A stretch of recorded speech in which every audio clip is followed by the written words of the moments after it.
Здравейте, слушатели! Това е училищният подкаст Дичков слуша към английската гимназия град Видин. Аз съм Алекс от 10 Б. Днес на гости ни е госпожа Милушева и учениците от литературното ателие, един от клубовете по интереси в нашето училище. Госпожо Милушева, какво ще ни представите? Здравейте и от мен. Радвам се, че имам възможност да представя, макар и в няколко минути, дейността на един от многото клубове по интереси в нашето училище. За първи път тази година функционира литературното ателие, в което членуват 20 ученици с интерес към художественото слово. От една страна словото като начин на изразяване на самия себе си, от друга страна словото като начин на взаимодействие с останалите. Нашите ученици участват в различни конкурси, в момента работят по 3 основни: България в картини и слово, Да бъдеш отделен, но не сам за себе си, и литературния конкурс Петя Добарова, но няма да се отвличаме с всички дейности, които развиваме. Тематично се насочваме към 152 години от гибелта на Апостола, личност, която безспорно продължава да вълнува всяко едно поколение. В тази връзка членовете на клуба създадоха един общ текст, който след малко ще ви бъде представен. Успоредно с това направиха едно своеобразно проучване за поетичния свят на Апостола и издириха неговата любима песен, която ще прозвучи като своеобразна подложка на рецитала на създадения от тях текст.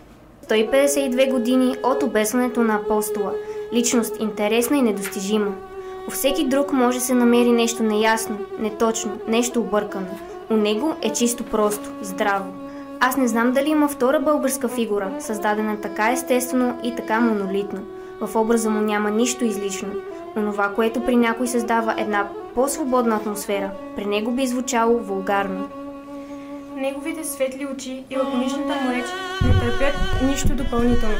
Тук един по-аристократичен косъм е в състояние да разруши съвършенството. Надали има друга наша личност по-чужда на театралното пресъздаване. Подобно на Париси, той е анонимен. В биографията му няма нито едно увлечение, нито една жена, нито един романтичен скандал. А е бил млад, хубав и весел. В биографията му всичко е извисено над страстите, над малките слабости, и въпреки това той не прилича на икона. Не е парче исторически лед. Всичките му действия са пропити от една човещина, която смайва. От една сдържана мъжка ласка, която кара България да лудее от обич. Едно приближаване до него винаги трогва и смущава. Не защото е безсмъртен, а защото е във висша степен морален. Целият му живот е низ от примери, които извисяват нацията. Неговата храброст и неговата скромност са пословични. В името на делото той е бил едновременно и добър, и безпощаден, невидим и ярък, колкото строг, толкова и справедлив. Всички, които са имали работа с него, са го обожавали. И Раковски, и Ботев, и Вазов, и шопите от Софийско. Единствен предателят не е разбрал светлината. В летописа на вечността му няма нищо слабо, грозно, неприлично. Нищо, което би ни наскърбило. Суетата на вождовете му е ограниченски чужда. Суетата на дребните герои още повече. Той никога не е смесвал делото със себе си, макар че целият е бил потопен в огъня му. Никога не е търсил шума, славата, евтините радости. Онова красиво, но непотребно себепоказване, което вълнува изкуството, но обижда революцията. Ето защо на неговият паметник никога не бива да има знамена и мечове, героични пози, орлови погледи. Там горе един ямурлук и едни цървули и страшните, но скъпи думи: ако загубя, губя само себе си.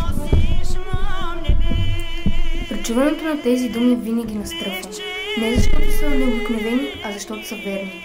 Те изразяват не само неговия революционен морал, но и съдбата му. Чрез тях той се сдига на една височина, след която стърчи сам в нашата история. И не само в нашата. Едно изключение, което няма равно на себе си. Разбира се, тук думата сам не означава самотен. Тук тя значи единствен. И наистина, кой друг би могъл да спори неговото дело или нравствената му висота? Кой друг може да изрече това просто и безподобно?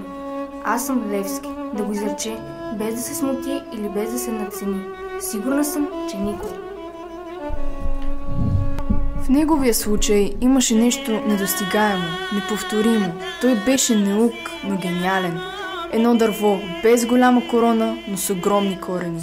Словото му не беше красиво, но беше силно. То не радваше, а будеше, възпитаваше и дори плашеше. Не беше слово на поет, а на нелегален. Затова от него историята не наследи нито една реч и нито една статия. Но това не му попречи да й остави примера на една организация, която обедини нацията и създаде България. Преди гения народът имаше четите, хайдушките кости и стръкчето здравец. След него той получи революционните окрази. Уставът на БРЦК и знамето на една княгиня. Днес това може да ни изглежда малко или наивно, но по това време то беше прескачането на няколко века, възлизането от самотата на личното отмъщение, раждането на колективна ангажираност. В този смисъл той хвърли мост между народа и епохата. Той, който пръв разбра революцията, без която не можеше и която идеше. Убедена съм, че най-красивите слова, казани за него, са винаги недостатъчно красиви. Не защото е претенциозен, а защото е свят. Много имена могат да се откраднат от народа, но неговото име – никога. Той е млякото и въздухът за всичко българско. От кошарите до класните стаи. Клетвата, без която сме немислими. Не вярвам друга нация да е свързана с такава фатална любов към един образ. Ние не само се гордеем, че го имаме, ние лекуваме.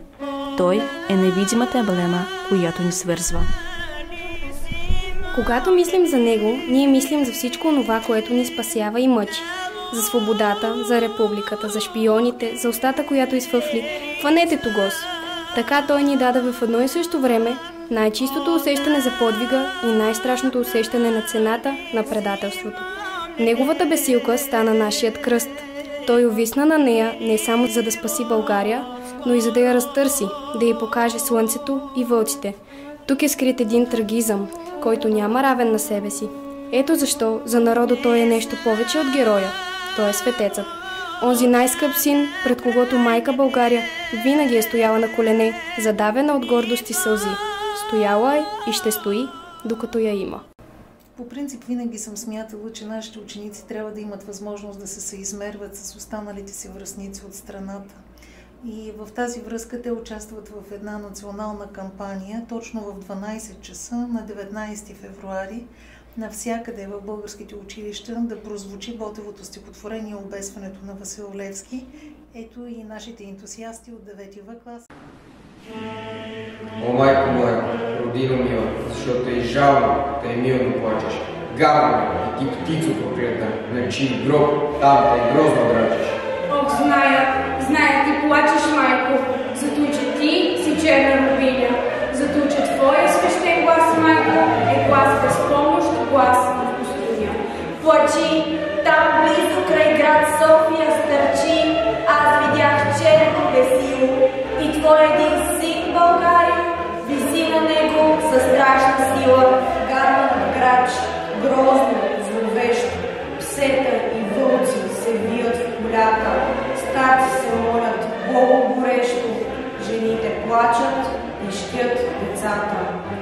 Зимата пее своите зла песен, вихрове гонят тръни в полето, и студ, и мраз, и плач без надежда, навяват на теб скръб на сърцето. Ясно национално самосъзнание и чувството на национална гордост би могло да бъде формирано не само в рамките на часовете, но и в извънкласните форми. Мисля, че нашето литературно ателие е една допълнителна форма за създаването на национална идентичност.